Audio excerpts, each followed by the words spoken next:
In another time, and in another place, lies the distant and fantastic world of Ch.2, and within, the place of my birth.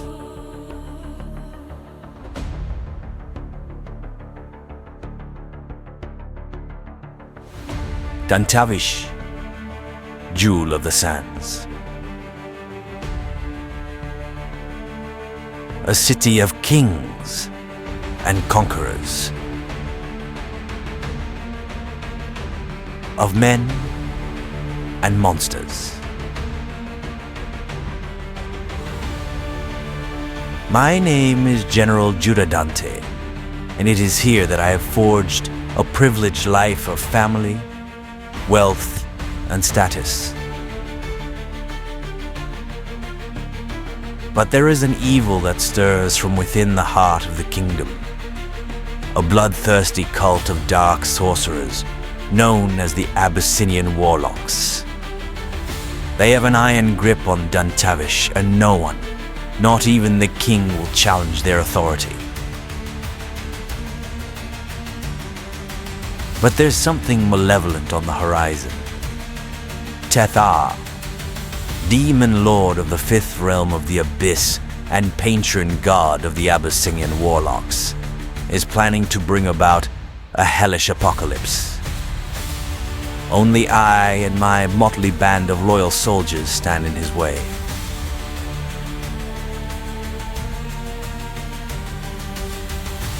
Together, we must face every type of demon, ghoul, and supernatural fiend if we hope to save our world. For we are the warriors of Ch.2.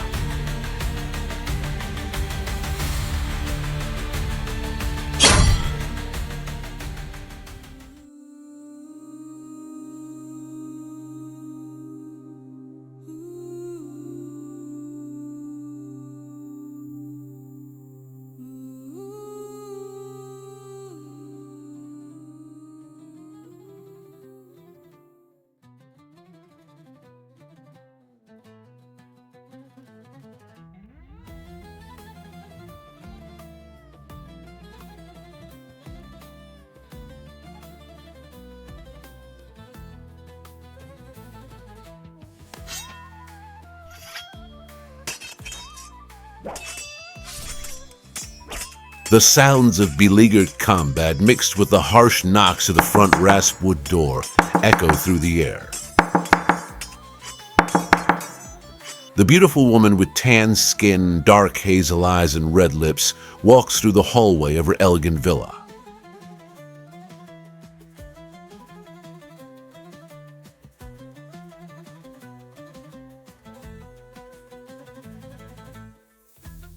Joel Dante looks out into the courtyard and sees two young men engaging in an aggressive sparring match, grunting and heaving as the blades of their swords clang in a kind of friendly competition. She smiles softly when she is again reminded of the harsh knocking at the door. She turns and heads to the front, where she is stopped by her 16-year-old daughter, Aaliyah, who walks out of her room. Mother, who's at the door? I was just about to find out, dearest, says Joelle as mother and daughter finally make it to the front door. Joelle slowly opens the door of the villa, and standing on the other side are two effeminate-looking men dressed in colored silk robes. Lady Dante narrows her eyes as she takes in the fact that both are adorned with flashy beads, jewelry, and are shaved completely bald. No doubt what stands before her are a pair of Abyssinian warlocks. Both stand there, oddly looking up at Joelle and Aaliyah, the hustle and bustle of the busy street behind them blaring in the background. Apologies for the intrusion, Lady Dante. I am Brother Tarsh, and this is Brother Movar. We've come to inquire about your son, Adriel. Might he, by any chance, be at home? Joelle presses her lips together ever so slightly, and a sharp intake of breath assails her nostrils. Just looking at these two gave her feelings of disdain and disgust. It wasn't just how they were dressed. Their countenance itself just seemed as if it went against the natural order. These men just didn't look or act as normal men should. As if on pure instinct, Joelle places one arm over her daughter, almost like a lioness protecting her small cub against an imminent threat. Suffice to say, Joelle Dante holds no affection for the Abyssinian warlocks. No, my son isn't home. Might I ask what business you have with Adriel? Why, yes, milady. He has repeatedly skirted our attempts at an audience. The king has decreed that all young men from the ages of 10 to 18 register with one of our recruitment centers scattered throughout Dantavish, says Mulvar, his dark eyes peering intently from their sunken sockets. Ah, I see, says Joelle, her standoffish nature getting stronger by the moment. 'Tis a great calling to be inducted into the Abyssinian warlocks, milady. Indeed a great source of honor and pride for all young men in the Empire. No greater purpose exists than being in the service of the all-powerful Ch.2, for he protects us all, says Tarsh, his words almost slithering through his teeth. Joelle refuses to break her gaze. She may be off-put by the warlocks, but her body language communicates that she is not to be trifled with. I'll inform my son of your visit when I see him next. Was there anything else, good sirs? Mulvar grins arrogantly as he takes a few steps back and looks up at the overhead balconies of the Dante villa. As a matter of fact, yes. Why, I couldn't help but notice, milady, that you have no Tetharian banner hanging over your estate. Why, that is a serious violation of the law, milady. King Marcian declared over a year ago that all residences, commerce areas, and state officiates are to be displaying a Tetharian banner in plain sight of a public street or thoroughfare. Did you somehow lose your banner, Lady Dante? We must have. Those desert dust squalls can be quite the pesky business. When my husband returns from his ambassador's journey, I'll have him fetch us a new banner. You know my husband, don't you? General Dante, supreme commander of all of the armies of Dantavish, says Joelle, the mockery in her voice ever apparent, clearly trying to remind these men of her family's exceptional status within the Empire. This seems to send a clear message to the warlocks as they immediately back off, lowering their heads in submission. But of course, Lady Dante, your husband's position was never in question, and of course we meant no disrespect. Furthermore, no need to trouble the general on his return, for it just so happens that we have a few spare banners on hand. At your earliest convenience, of course, says Tarsh as he curtly hands one of the large folded-up banners to Joelle, who receives it reluctantly. Joelle sneers as she pulls her daughter further inside. A good day to you both. A good day to you as well, milady. Also, if you would, says Tarsh as he steeples his hands and nods his head. But before he can even finish his statement, the rasped wood doors quickly slammed in his face. Back inside the villa, Joelle takes the banner and dismissively tosses it into a corner, like a piece of driftwood trash. This is the third time they've come looking for Adriel, Mother. We can only dismiss them for so long. Oh, never mind them, dearest. Look, I'm going to go and check up on your brother in the courtyard. Go and get washed up. I'll be preparing lunch soon. But, Mother... On your way now, Aaliyah. Please. I promise everything's going to be fine, my love. Aaliyah turns around, knowing better than to argue with her mother. She walks off and casually re-enters her room. Joelle's attention returns to the sounds of the scuffle in the courtyard. She walks back and stares, watching her son, Adriel, and his friend Anash practice their combat skills as they fence and parry across the fine cobblestone floors and getting nearer to the impressive water fountain at the center. Joelle smiles slightly, her eyes betraying her pride at watching Adriel becoming a skilled fighter. In the back of her mind, she at least has given a little peace knowing that if these warlocks were to ever confront her son, he would not go lightly. As the match continues, Adriel begins to get the upper hand, Anash going more and more on the defensive. Sensing his impending victory, Adriel relishes in toying with his friend, who was about 2 years his senior.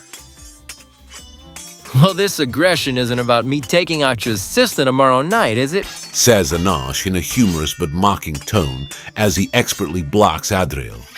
Adriel flicks away part of his mid-length black hair and smiles. He swings his blunted practice scimitar and it just narrowly misses his friend's midsection. It's not Asha you have to impress, Anash. It's my father you have to look out for. Oh, trust me, it won't be the first time I've had to put a girl's father in his place. Says Anash as he ducks down and sweeps Adriel's legs clean out from under him. Adriel lands hard on his back, but recovers swiftly and rolls back onto his feet before Anash could take advantage of his previous maneuver. At this, the young man swings and connects with Anash's blade so hard that he knocks the older boy slightly off balance. Adriel capitalizes on his friend's momentary disorientation, spins around, and delivers a hard kick to Anash's stomach, which sends the boy flying backwards straight into the shallows of the large water fountain.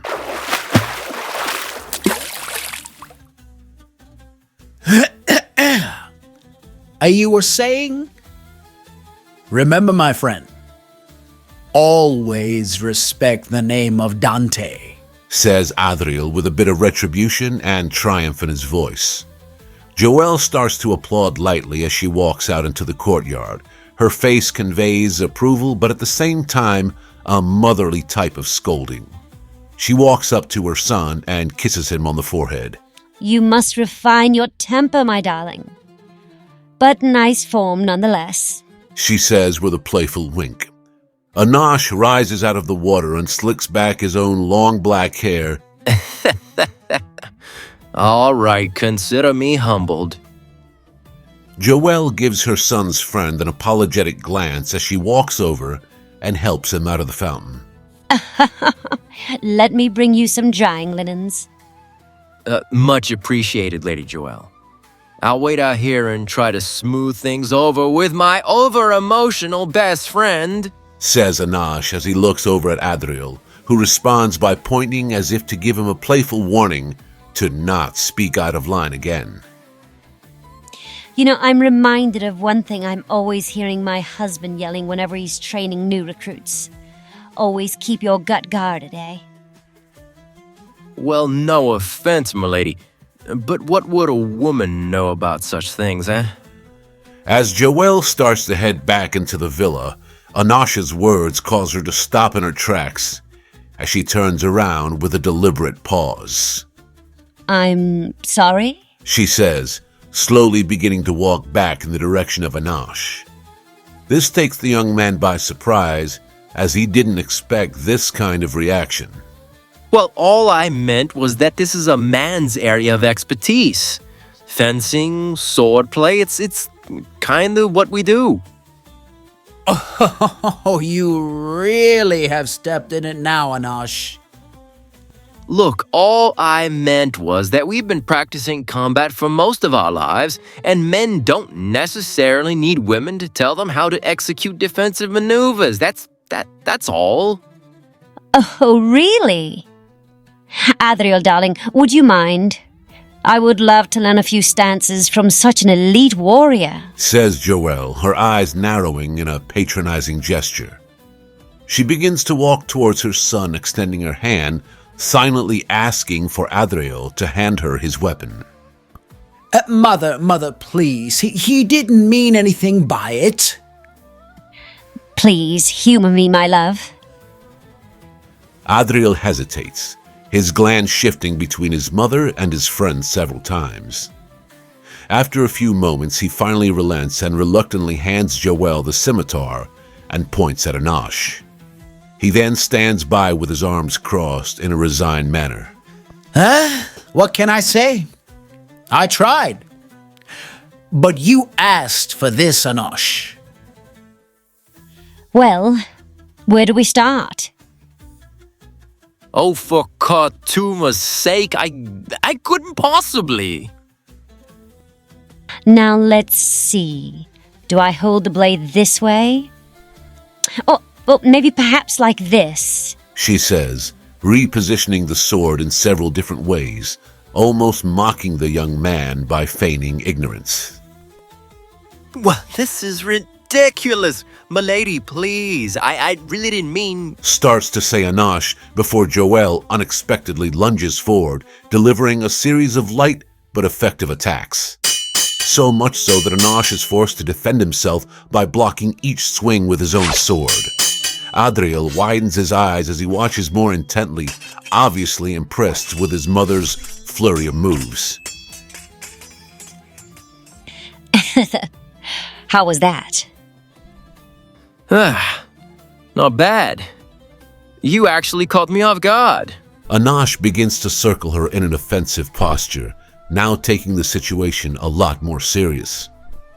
At that moment, 18-year-old Asha Tari, simply referred to as just Asha by her family, steps out onto the courtyard, curious at all the commotion. When she witnesses what is going on between Anosh and her mother, the eldest of the Dante children runs up behind Adriel. Brother, what is happening out here? And why is Mother holding a sword? Relax, Asha. Mother is just having a bit of fun with Anosh. It's actually quite entertaining, he says, giving his sister a wide and childish grin. Meanwhile, Anosh continues to circle Joel, not quite sure what exactly he should do next.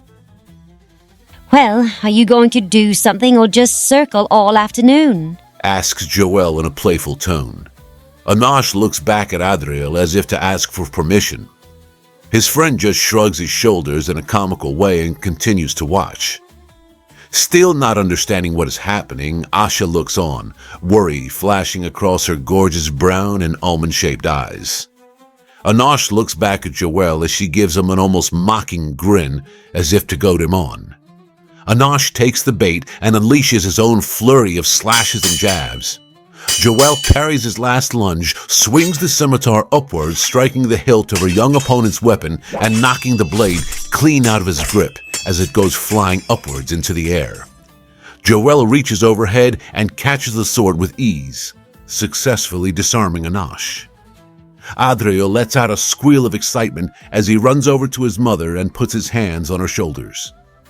Mother, that was amazing! Are you all right, Anosh? Says Asha as she goes to dust off Anosh. The cheeks of the teenage boy are flushed with embarrassment, but his eyes also light up with excitement in the presence of the beautiful young woman. I'm all right, Asha, thank you. Just a little embarrassed at being caught in such an unflattering position, especially in front of you. Oh, I'm just glad you're not hurt. But why on Khartoum were you fighting my mother of all people?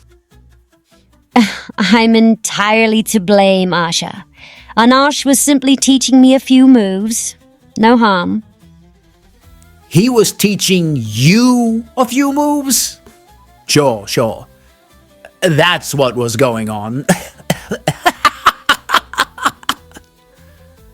Indeed, milady.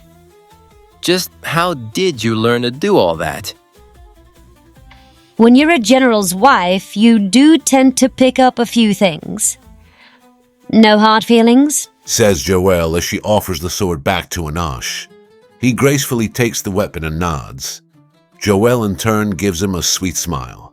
No hard feelings, milady. Would you care to stay for lunch? It's my way of making up for being so difficult. Oh, no, I couldn't impose. Besides, I think it's me who should apologize to you. I won't hear of it. Like I said, it was just a bit of fun on my part. Oh, well, you can apologize to me, Anash. I won't be offended. Says Adriel, again mocking his friend. Joelle gently grabs her son's chin endearingly. Enough, Adriel. I swear, sometimes you're as bad as your father. Are you sure you won't stay for lunch, Anash? No, I really can't. I should be getting back. I don't want me own mother to worry. But we're still on for our outing tomorrow evening, right? He says, turning around to face Asha. She smiles and places her hand in his. I wouldn't miss it. Oh, for pity's sake, I think I might lose my breakfast. Says Adriel, walking ahead. Joelle laughs at her children's antics and rubs Anasha's shoulder. Oh, let me at least get you those drying linens I promised. I don't want to send you home a soggy mess. Much obliged to you. Says Anash as he and Asha continue to stare into each other's eyes as everyone makes their way back into the villa. Inside, while Joelle goes to fetch some linens, the three teens idle in the main hallway. At that moment, Aaliyah, who incidentally was the middle child of the Dante clan, stumbles upon the scene as she walks out of her room eating a date fruit. She stops and notices her siblings and Anash in his dripping wet clothes. Do I even want to know? I kicked him into the fountain, then Mother kicked the sword out of his hand. Says Adriel in a comically monotone voice as Aaliyah just nods. As you do. Trust me, it's a long story. Says Anash, attempting to explain as Joelle reappears and hands Anash the sheets. Here we are, the finest linens in the Dante household, if I do say so myself. Thank you again, milady. I'll dry off on my way home. All right, fair enough. I'll see you to the door. Says Joelle as Anash turns towards Asha. He kisses the back of her hand, to which she just girlishly giggles. He then proceeds to head out the front door, with Joelle seeing him out. I'll be off then. Until tomorrow night. Are you sure you're all right, my boy? You're not sore at me? Worry not, milady. It's honestly what I get for shoving my foot so far down my throat. But you know, I wouldn't be averse to you teaching me that little move sometime. What do you call it? Well, I believe my husband calls it the fling and catch, or at least he did when he first taught me. The fling and catch. I like that. Give your mother my regards and watch your steps, my young man. You never know what dangers lurk these streets. Warlocks wearing lip paint and silken robes being chief amongst them, I'm afraid. Indeed I shall. He says as he walks out into the busy causeway on his way home. Joelle looks after him for a few more moments before going back inside, where she finds her three children still idling in the hallway.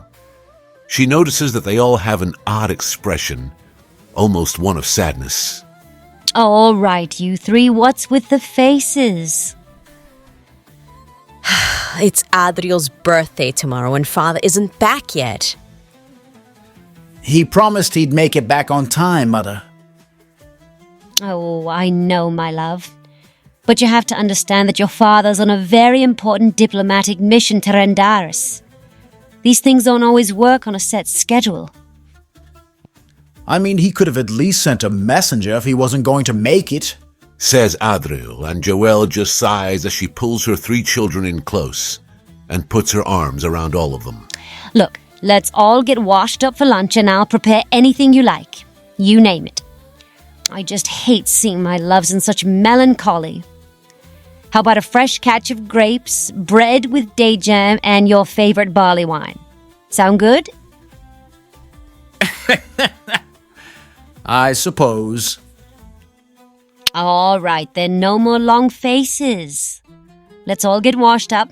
On your way, all of you. The three teens begin to walk back down the hallway, while Joelle begins to walk towards the storerooms, when they all stop at the unmistakable sound of a ram's horn trumpet echoing throughout the desert sky over Dantavish.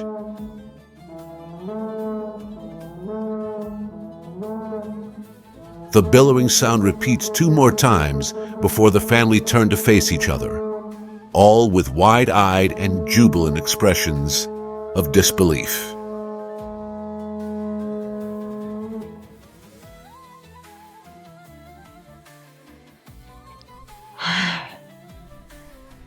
I do think he's returned